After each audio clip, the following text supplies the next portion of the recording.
All right, everybody, welcome back for another one.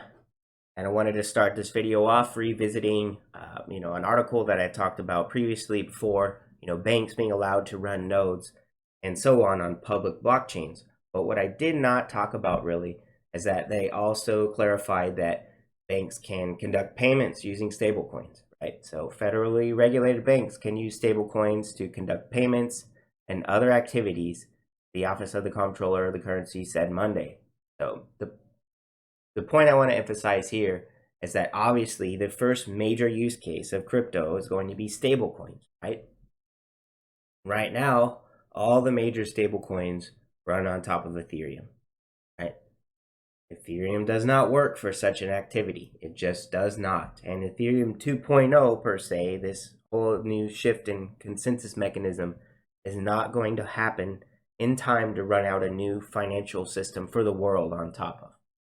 So when people ask me, which cryptos are you most bullish on? And I always tell them Stellar and XRP. This is exactly why. Right? We know USDC is moving to Stellar. It's said to go live specifically next month as well. So it's coming. And the reason I say this is not going to work on Ethereum. It's just not. Is because of stuff like this, right? So a tweet I posted just yesterday. People think the new global financial system will run on this. Obviously, sarcasm here.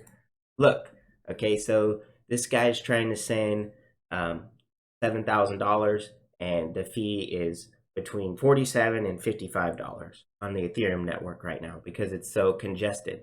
Do you really think when you're getting upwards into the millions and billions of dollars in transactions that these fees, obviously they're going to increase depending on the size of the transaction? It's just not realistic, right? You're not going to roll out a new global financial system on top of stuff like this. This is why I'm not bullish on Ethereum, maybe ever at this point. I don't know. I think the price might pump short term, but as far as it being the new thing that runs a financial system, I don't see it, all right? It's going to be Stellar and XRP. And as David Schwartz, the chief technology officer at Ripple, just posted the other day talking about how another and timely benefit of the XRP ledger, the unique fungible token functionality that makes it easy for banks to create, issue, and manage stablecoins. I explain how with issued currencies. Okay, I'm not going to get into it in depth, but he's come out. If you want to look into this, to definitely research it on your own. But XRP and Stellar networks were designed for companies, banks, financial institutions, and so on to be able to run stablecoins and other assets on top of. They literally attacked real world issues and made a product that actually works. All right. So I don't care what the prices do in the short term. Right. No doubt in my mind, we're heading to this direction. Stellar XRP. Okay. A few other news pieces I wanted to touch on. As Biden preps $3 trillion stimulus, Bitcoin could be set to erupt. All right. Insert crypto. Right. Substitute crypto for Bitcoin. But anyway, all right. So Biden's now saying that Americans need to get another $2,000 stimulus check. And he's also proposed a $3 trillion tax infrastructure package as part of his Build Back Better program. Not much else to talk about here other than the printer will keep on printing. I will continue to reiterate. They know exactly what they're doing. They know that when they print dollars like this, it loses value. They don't care.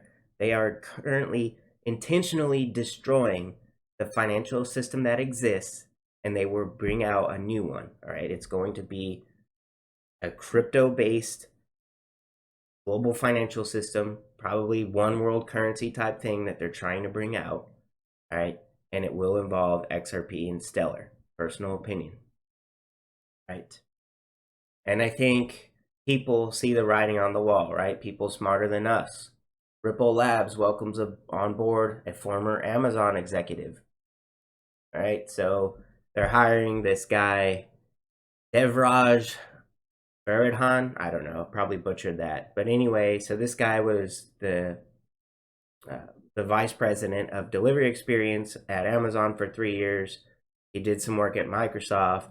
And he also did 11 years as director of software development at Amazon as well. Okay, so I'm sure this guy gets paid a good salary over there at Amazon. Why is he leaving Amazon to go work at a Silicon Valley startup that currently has a detrimental lawsuit pending with the SEC? Maybe because he can see through the BS and he can read between the lines. And probably because they told him exactly what's happening behind the scenes. You know, they didn't tell us. They're not going to come out and tell us what's going on until it's done. But this guy probably knows a little bit more than us. Say that. All right. I never really get to talk about Hedera Hashgraph much, but it's cool that they were in the news today, so I wanted to talk about it a little. Basically, enterprise blockchain platform Hedera Hashgraph has presented a proof of concept to the Texas Secretary of State showing the potential of blockchain technology to issue, secure, and verify documents. Right? So most likely there's going to be more than one public ledger that's used, right? They're all going to be used for different things depending on what it is that they're best at. And I'm picking Hedera Hashgraph to be one of the winners. Why do I do that? Well, for one, they keep having meetings with government officials. You know, they've been in a proof of concept with Air Force documents. The founder used to work at Air Force Academy, both of them actually, I think. And also, so just last month, Denton becomes newest member of Hedera Governing Council. So besides all the other companies that, here we go, all the other ones, right? Avery Dennison, Boeing, Deutsche Telekom, DLA Piper, FIS WorldPay, Google, IBM, LG Electronics, right? You get it. A lot of big companies are all on the governing board of Hedera Hashgraph, and then they just added Denton. So who is Denton's? Denton's is the world's largest law firm, connecting talent to the world's challenges and opportunities in more than 75 countries. So, the companies that work with Google and the world's largest law firm and IBM, Avery Dennison, Boeing, stuff like this, right? Or Ripple being in the room with all the central bankers, and what are they actually working on together? You know, it's more than the surface on what they actually tell us, right? And Stellar has government connections as well with the Navy. So when I'm trying to pick the winner of who's building out the new financial infrastructure, I look for things like this, right? Who's actually in the room with all the people who make the decisions and have all the money, right? So Hedera Hashgraph, HBAR is another one that I'm bullish on, and glad to see them in the news. So, all right, that's pretty much all I got there with the news. Other than, you know, if you guys aren't paying attention, Flare Networks has IOUs trading on Bitrue. For those who actually use the Bitrue platform, it's good to continuously revisit this just to see, kind of get an idea of what the market value might be when this thing actually comes out for most of us, right? So right now it's trading at about 18 cents. So around what, 60, 70, 65% of the price of XRP currently. So you're almost going to double your money over time as these get released onto the market, at least at this current market price. I personally think it will go a lot higher because Flare could definitely be that project that comes out and essentially replaces Ethereum, right? And I think that's why Vitalik's taking shots at XRP, because he sees what's happening here, right? Flare is just going to be solving a lot of the problems that Ethereum has with those high fees, right? It's going to bring smart contracts to XRP, and that's kind of like a worst nightmare for someone who's holding that top spot right now. All right, that's all I got there. You know, Flare's trading at a reasonable price. It'll be awesome to get these added to the portfolio. So, all right. The thing that everyone needs to pay attention to, right? So Tether just keeps getting printed, right? So just yesterday, Tether mints record 2 billion USDT in 1 week. So they just keep printing, right? Tether printed $2 billion backed tokens last week. Are they really dollar back, right? I'm not going to deep dive this with you guys. For those of you that don't know, there's a lot of evidence to suggest that Tether just prints these fake crypto tokens, essentially. They're supposed to be backed by a dollar. There's a lot of evidence to suggest they're not, and they also actually have a lawsuit with the SEC right now investigating them. Now, this is one that could actually be a huge deal for Bitcoin and probably crypto as a whole, except for those projects that are working with government regulators and stuff, right? So, side note, when the real utility actually kicks in for these cryptos and they actually are being used by banks and the stable coins are being used on these platforms, none of this junk is actually going to matter. The Tether printer, the price of Bitcoin, so on. You know, at the end of the day, utility will win, and Bitcoin, Ethereum, they just don't work. As I've shown you with those fees, they're too fat, or they're too slow, and they're too expensive, right? So, anyway, so they printed another 2 billion in 1 week, right? And you need to keep an eye on this, right? Because the accountant, this guy, go ahead and follow him. He's a CPA. He knows what he's talking about. He's been keeping everyone updated on this court case with Bitfinex and the SEC. You know, Bitfinex being the governing body behind Tether, essentially. But anyway, there's a documentation deadline coming up this Friday, January 15th.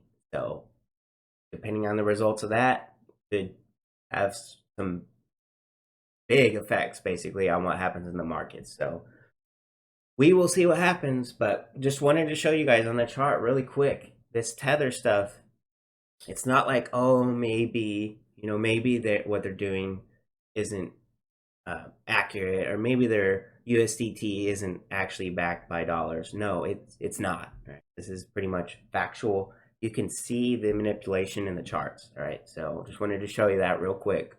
So this is the Tether market cap. I have went through and laid out on the Bitcoin chart every single time they significantly increased or decreased their holdings. So it all goes back to even the dip for Bitcoin at the end of 2018. What's very interesting, probably the thing that sticks out to me most about this Tether manipulation, is that Tether significantly fell off in circulation before the major Bitcoin drop, right? So this red circle here was the day that the supply of Tether started to significantly decrease, right? Almost looks identical to the Bitcoin chart, right? It just dips down. Same here. But it happened before, right? And at the time, everyone was saying, oh, Bitcoin Cash, Bitcoin Satoshi Vision, hard fork. That's what happened. That was the news story at the time that supposedly caused the price to dip here in November. But to me, it's pretty obvious that it was just the Tether circulating that caused the drop, right? So maybe the news caused panic selling, but maybe the Tether printers, the guys behind the scenes there, knew what was going to happen with the Bitcoin Cash and Satoshi Vision thing. So they could have all been working together. These cronies that have been involved in Bitcoin for a decade all know each other, okay? So, but anyway, it's very obvious and telling that there's a relationship here, right? So Tether circulation drops off, and then as does Bitcoin price a month later, right? And then in green, this is when they significantly printed more. What happens to the price? Then it proceeds to run up, right? Same here in about January of 2020, they started printing a lot more. What happens to the price? It runs up, right? Obviously, then we have our big sell-off. And here, print more, price runs up, print more, keep printing. One tiny little dip here, but they kept printing throughout this entire process. And what happened to the price? It went crazy. Just kept going. So it's very obvious. And you can lay over the Tether chart, see for yourself, right? So what happened here? All right. Might be a little hard to see for you on your end, but look, just as I showed you, Tether line chart decreases, then the Bitcoin price decreases. Then it starts to increase, Bitcoin price starts to increase.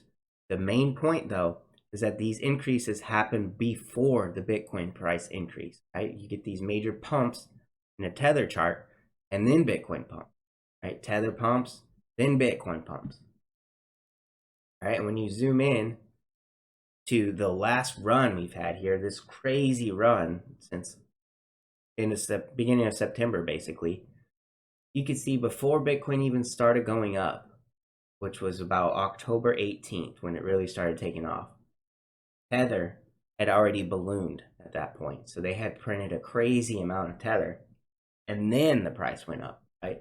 So this is so obvious, right? No, who knows how deep the connections run or who's running this behind the scenes, but it's obvious that Tether has something to do with the Bitcoin price. All right. Who knows what this is going to do for the long term, but this is not something that I want to be involved with, like I said. So it's pretty sketch. On the other side, though, like I said, you've had Grayscale and all these other millionaires, billionaires buying Bitcoin up. You know they know about this story. So it just makes me wonder why, even Grayscale, they're an asset manager. So why would they be onboarding new investors into Bitcoin right now when they know that it's about to dump or something bad could come out of this Tether case? So maybe nothing bad will come out of it.